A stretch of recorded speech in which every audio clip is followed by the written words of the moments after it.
Tous les médias sont là. Car l'accusé n'est pas russe, il est américain. C'est un pilote qui est accusé d'espionnage. Son avion de reconnaissance U-2 a été abattu en vol par des missiles antiaériens au-dessus de l'Union soviétique. Il s'en est sorti sain et sauf, mais ce procès risque bien de lui être fatal.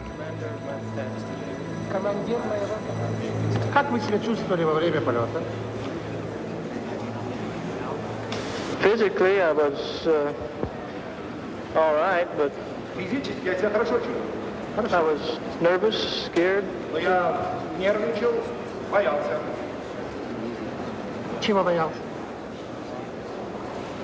Just the idea of being over the Soviet Union. I didn't. It's not something that I like to do every day. Mais qui est cet homme qui tente ainsi de sauver sa vie en plein cœur du Kremlin?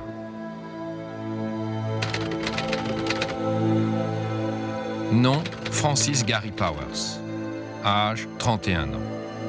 Emploi, pilote pour le compte de la CIA. Mission, filmer à haute altitude les installations militaires soviétiques.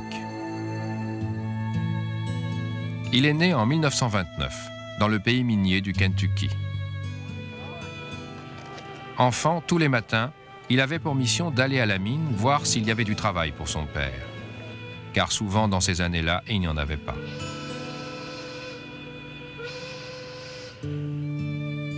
Il est le seul garçon d'une famille de 6 enfants. Ses parents, des gens dévoués et résignés, s'étaient jurés que leur fils ne travaillerait jamais à la mine. Il serait médecin. Obéissant, Powers a suivi un cursus préparatoire aux études de médecine, mais s'intéressait beaucoup plus à la course de vitesse. À la fin de ses études préparatoires, il ne voulait plus entendre parler de médecine. Enfant, il avait fait son baptême de l'air dans un biplan lors d'une fête foraine. C'était décidé, il serait pilote.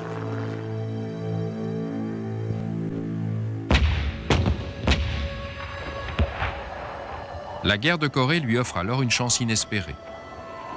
Il s'engage dans l'armée de l'air en 1950, devient vite lieutenant et tout indique qu'il va faire une carrière d'officier d'aviation. Il reçoit d'abord une formation de photographe, puis s'oriente très vite vers le pilotage.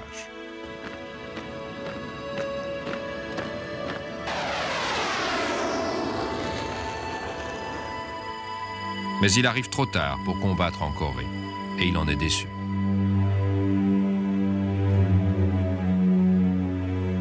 Powers devient donc pilote de F-84, des avions particulièrement performants, capables de frappes aériennes au-delà du rideau de fer en cas de guerre.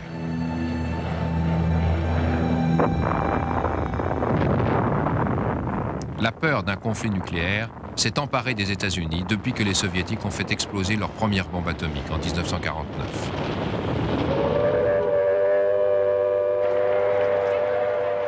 Dans les années 50, l'Amérique est saisie par l'hystérie de la guerre froide. Même les enfants des écoles apprennent à se protéger contre une éventuelle attaque.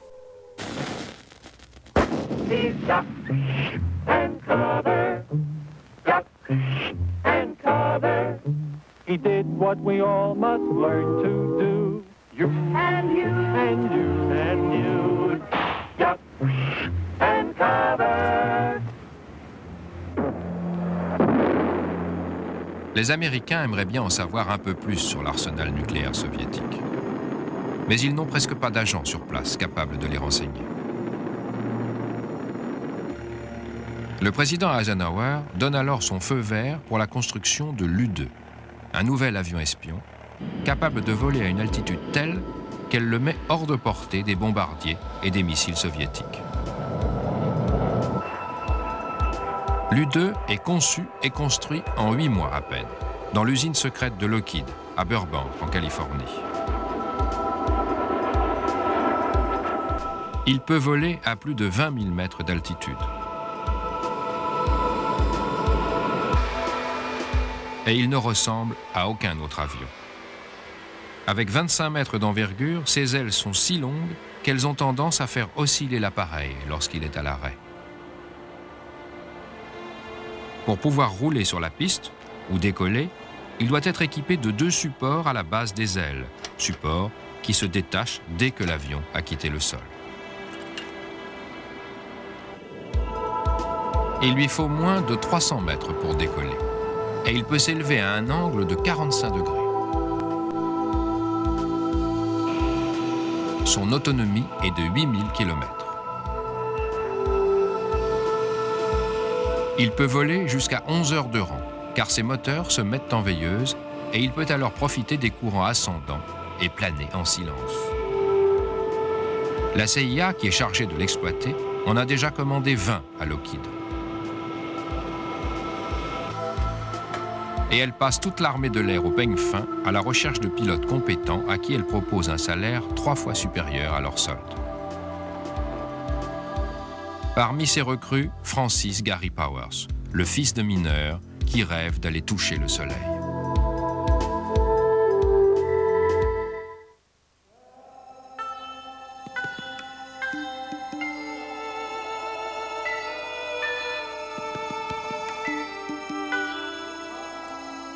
Août 1956.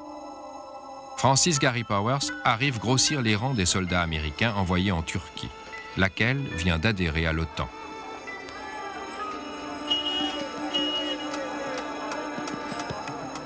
Les rues grouillent d'uniformes américains. Secrètement, la CIA a installé ses avions espions U-2 sur la base aérienne d'Incirlik, sous prétexte de recherche météorologique. Powers ne s'y plaît guère, cantonné avec son épouse qui s'étiole dans une caserne minuscule entourée d'une campagne hostile. Le couple est au bord du divorce. Au cours des 4 années qui suivent, Powers accomplira 27 missions d'espionnage, dont plusieurs au-dessus de l'URSS. Les pilotes de U-2 volent dans des conditions très inconfortables. Ils portent des combinaisons en caoutchouc très serrées pour se protéger des baisses de pression à haute altitude. 2 heures avant le décollage, ils doivent respirer de l'oxygène pur pour se protéger de la maladie des caissons. Les U-2 sont équipés d'appareils photo ultra performants, mis au point par le père du Polaroid, Edwin Land. Ils sont chargés d'une pellicule mylar ultra mince, longue de 3500 mètres. Et depuis 22 km d'altitude, ils peuvent prendre des clichés panoramiques particulièrement nets, d'une superficie de plus de 150 km, ou des gros plans comme celui-ci, montrant des emplacements de parking peints sur le sol. Les photos prises par les Américains au-dessus de l'URSS révèlent que leurs craintes étaient exagérées. Les Russes sont beaucoup moins bien équipés que prévu en missiles de longue portée et en bombardiers.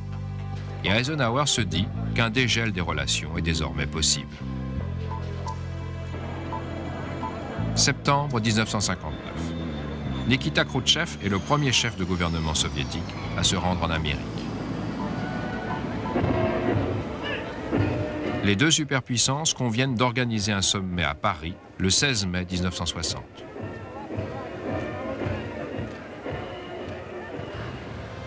Tandis que les Français préparent ce sommet, Eisenhower se trouve face à un dilemme. La CIA insiste pour envoyer d'autres U-2 survoler l'Union soviétique.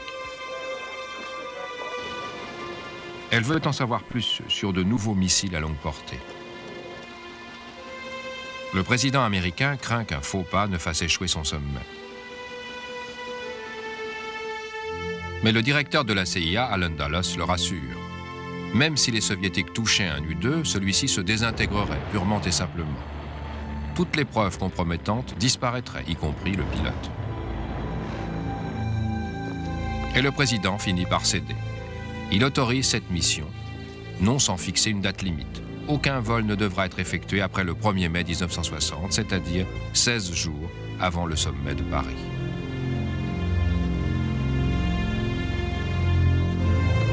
Un seul vol de reconnaissance est alors programmé juste avant la date fatidique. Le pilote s'appelle Francis Gary Powers. Mais la mission est repoussée jusqu'à la toute dernière minute, en raison du mauvais temps.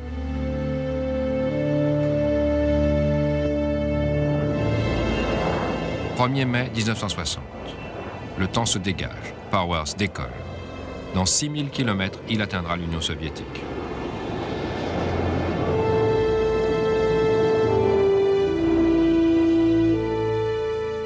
En plein cœur de l'URSS, au-dessus de la ville de Sverdlovsk, non loin de la base ultra-secrète qui abrite les bombes A, son avion U-2 est la cible des tout nouveaux missiles soviétiques à haute altitude.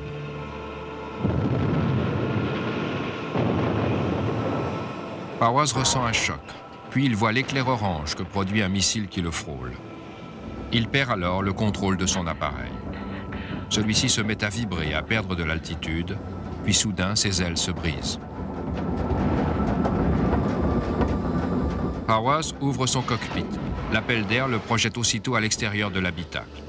Il se souviendra plus tard de n'avoir pu atteindre les commandes qui lui auraient permis de détruire le matériel photo ultra secret.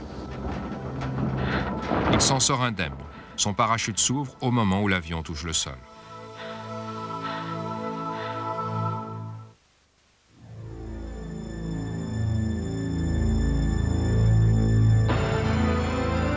« 1er mai 1960. À Moscou commencent les grands défilés du 1er mai.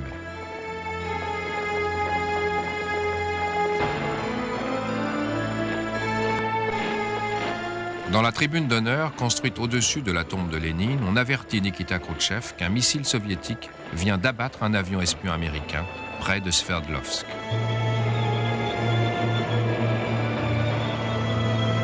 Khrouchtchev apprend également que le pilote est vivant et qu'il est en route pour la Loubianka, la prison du KGB. Il décide alors de faire payer cet affront aux Américains et proclame devant le Soviet suprême qu'un avion américain a été abattu au-dessus du territoire soviétique.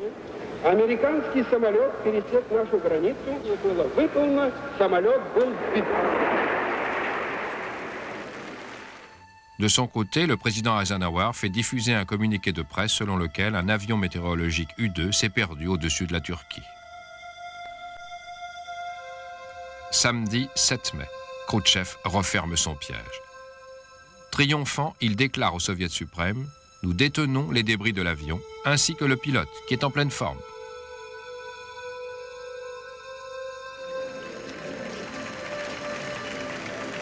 Et bien décidé à tirer parti de cette affaire, il invite les journalistes à venir voir l'épave de l'avion U-2 exposée dans le parc Gorky. Parmi les pièces à conviction, les appareils photo, la trousse de survie de Powers, le siège éjectable et la seringue de poison prévue pour que le pilote puisse se suicider. Cette fois, les Américains sont bel et bien coincés et obligés de reconnaître qu'ils espionnaient. Mais le département d'État soutient que le président n'était pas au courant. Puis Eisenhower crée la surprise en revendiquant l'entière responsabilité des vols U-2. No one wants another Pearl Harbor. This means that we must have knowledge of military forces and preparations around the world, especially those capable of massive surprise attack. Paris, 16 mai 1960. Le sommet tant attendu s'ouvre enfin. Eisenhower s'y présente, confiant. Mais dès son premier discours, Khrouchtchev, très sûr de lui, s'en prend violemment aux Américains. Если вы будете укать против нас и будете опять готовить нападение, мы так ухнем, что больше не будешь укать. Il exige l'arrêt des vols U-2 et les excuses d'Eisenhower. Pour le président américain, ce serait l'humiliation. Eisenhower s'engage à faire cesser les vols, mais refuse de faire des excuses.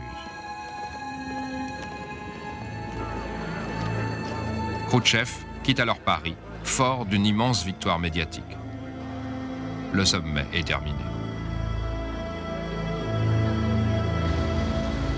17 août 1960. Khrouchtchev parachève son entreprise de propagande avec un procès spectaculaire. L'Union soviétique contre Francis Gary Powers. Les parents de celui-ci arrivent à Moscou, aux frais du magazine Life. Barbara Powers, sa femme, est là également, accompagnée par un agent de la CIA.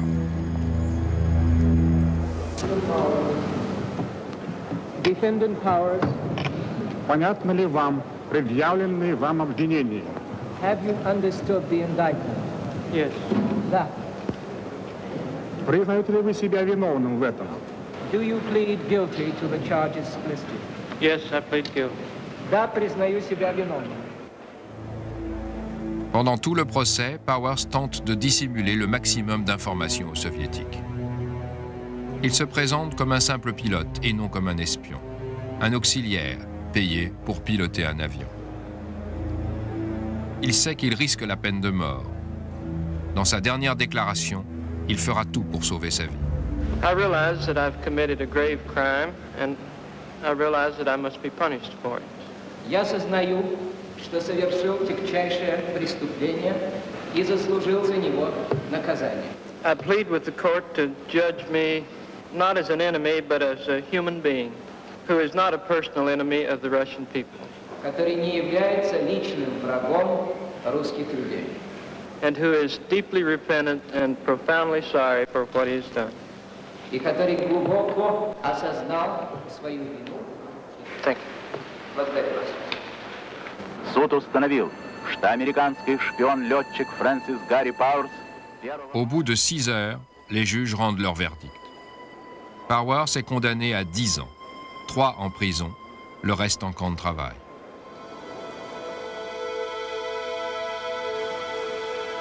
Berlin, 10 février 1962. Le cauchemar de Powers se termine aussi subitement qu'il a commencé. Le pont de Glienicke qui relie l'Est et l'Ouest va devenir le célèbre pont des espions. Ici, par un matin d'hiver glacial, les Soviétiques échangent Powers contre un maître espion du KGB, le colonel Rudolf Abel. Les deux hommes traversent le pont sans échanger le moindre regard. Après 20 mois de captivité, Powers est enfin libre. Mais son euphorie sera de courte durée. À Washington, Powers est convoqué devant une commission du Sénat. Et il est stupéfait d'apprendre que bon nombre d'Américains croient qu'il a trahi son pays. Il veut que le public sache qu'il n'avait pas reçu l'ordre de se suicider en cas de capture et qu'il a réussi à cacher un grand nombre de secrets aux Soviétiques.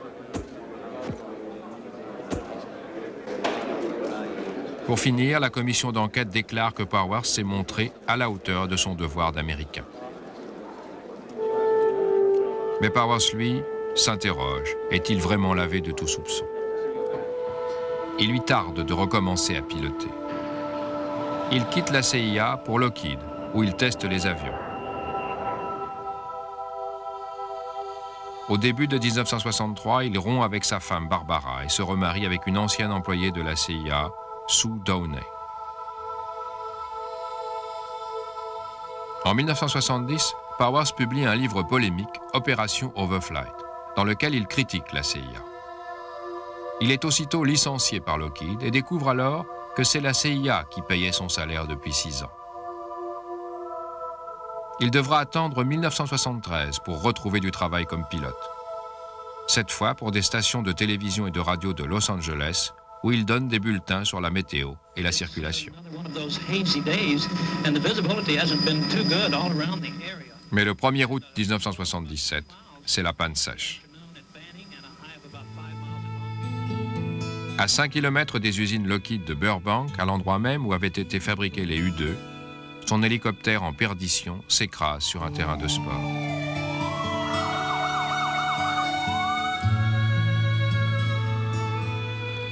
Powers et son caméraman sont tués.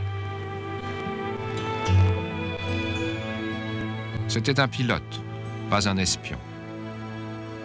Et le malaise que lui a causé son aventure ne l'a jamais quitté. Il repose ici, au cimetière national d'Arlington. Les mots de son ancien chef Allen Dulles pourraient lui servir d'épitaphe. Sa mission était particulièrement dangereuse et il s'en est acquitté plus qu'honorablement.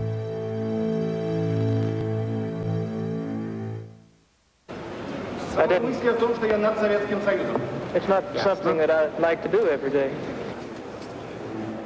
Mais qui est cet homme qui tente ainsi de sauver sa vie en plein cœur du Kremlin?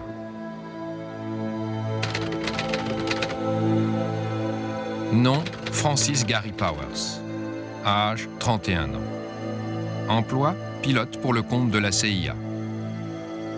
Mission, tous les médias sont là. Car l'accusé n'est pas russe, il est américain. C'est un pilote qui est accusé d'espionnage. Son avion de reconnaissance U-2 a été abattu en vol par des missiles antiaériens au-dessus de l'Union soviétique.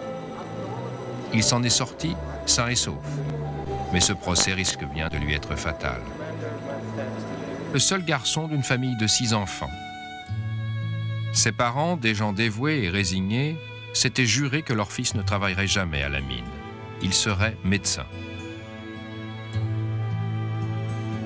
Obéissant, Powers a suivi un cursus préparatoire aux études de médecine, mais s'intéressait beaucoup plus à la course de vitesse.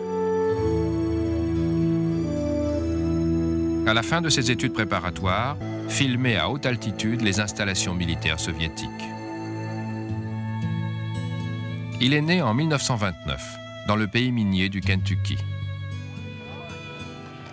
Enfant, tous les matins, il avait pour mission d'aller à la mine voir s'il y avait du travail pour son père. Car souvent, dans ces années-là, il n'y en avait pas.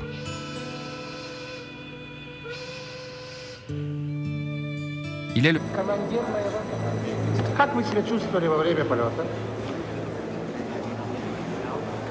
Physically, I was all right, but I was nervous, scared.